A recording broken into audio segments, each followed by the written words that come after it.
There's a version of leadership that many of us picture when we're dreaming about the future. Maybe it looks calm, looks confident, it looks aligned. It's the version where you're leading a business you love, you're creating impact, and you're living a life that actually feels good, not just impressive on paper. But here's what I found as a small business coach and leader, that version of leadership doesn't exist without conflict.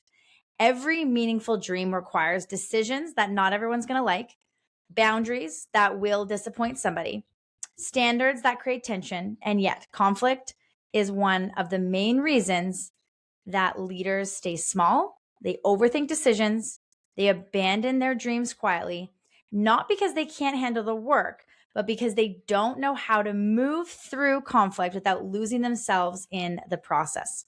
So today I want to talk about how to navigate conflict as a leader, not from a you should do this place, but from what I've personally found through leading, coaching, and growing alongside hundreds of other leaders. Because when you learn how to handle conflict well, something powerful happens. Leadership becomes lighter, fulfillment stays intact, and growth stops feeling so emotionally expensive. Well, I'm Shayla Wey. If you're new here, welcome, dreamers. I'm a small business coach, growth strategist, and believer that your dream life starts with the way that you lead. So let's jump into today's episode.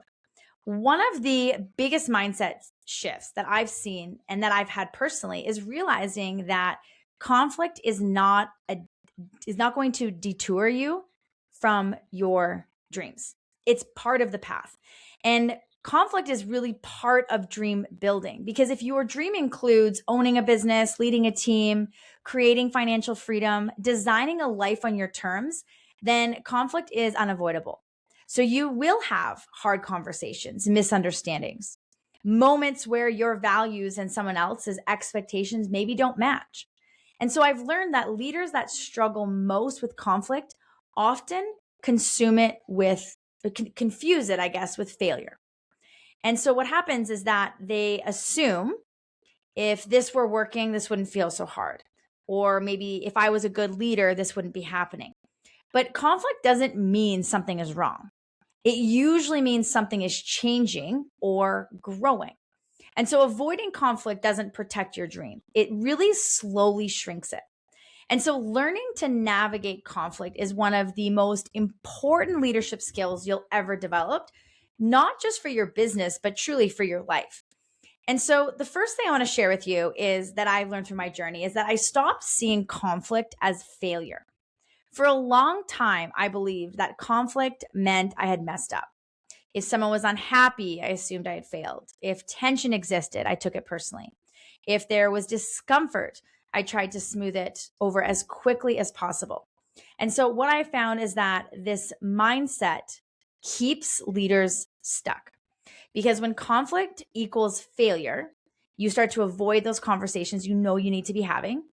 You start to water down your standards, and then you'll even start delaying decisions. And so eventually leadership becomes reactive instead of intentional. And so this is where Brené Brown's work in Dare to Lead really clicked for me, especially the idea that clear is kind. So avoiding conflict isn't compassionate. It gets confusing. And when leaders don't address issues directly, resentment builds quietly, expectations really stay unclear, trust erodes over time. And so what I found is that conflict often shows up when leadership is required, not because leadership is failing. And so once I reframed conflict as information instead of indictment, everything changed. So conflict became more of a signal that clarity was needed, possibly maybe moments where we needed to reinforce values, or just even an opportunity to lead instead of retreat. So leadership isn't the absence of conflict. It's the willingness to face it with integrity. Now, the second thing that I learned was to really regulate myself before engaging. I see a lot of leaders, and I know I used to lead like this, where I was very reactive, very in the moment. And one of the most important things that I've learned about navigating conflict is that how I show up emotionally matters more than what I say. Earlier in my leadership journey, I would enter conversations already activated. I'd be defensive or anxious, afraid of being misunderstood. And even if my words were right, my energy didn't align. And if my energy wasn't the way that it needed to be delivered in the right way, is that it wouldn't create the solution that I was looking for.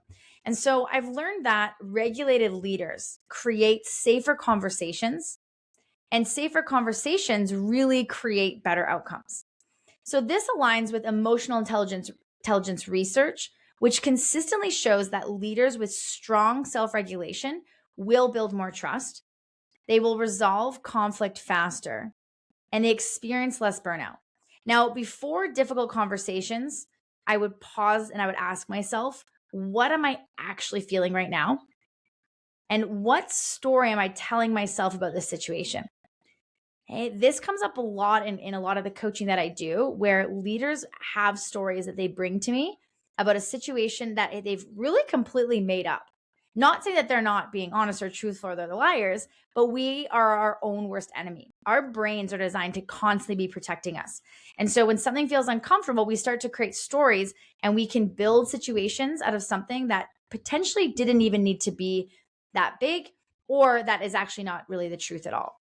And so what outcome would feel aligned, not just comfortable, is another question that I'll ask, right? So when we think about the outcome we're trying to go after, what would feel more aligned and not just comfortable, right? The best leaders can ask those hard questions. And I remember learning that in my early 20s, is that as a leader, if something didn't feel aligned, the best leaders would address it, right? You may have heard that phrase, just calling the elephant out in the room. That is the best way to be a leader when we are being really honest. Now, again, it does need to be in alignment with the timing and energy and the right place and all of that. But if you're feeling something as a leader, it is really powerful to give yourself what I like to call the 24-hour rule. Think about it, regroup your thoughts, and then address what you feel like is the root of the problem so that it doesn't snowball. Fulfillment is protected when leaders don't abandon themselves emotionally just to keep the peace. And conflict doesn't drain leaders. Unregulated conflict does. So when leaders learn to regulate their nervous system, conflict becomes manageable instead of overwhelming. The third thing that I realized is that I separated my identity from the outcome. Identity work is one of the most powerful things you can do for yourself as a leader and for the people on your team.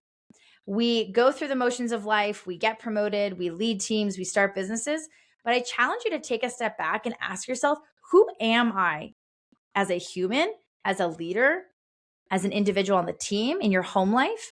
Because this can take some time, diving deep into that.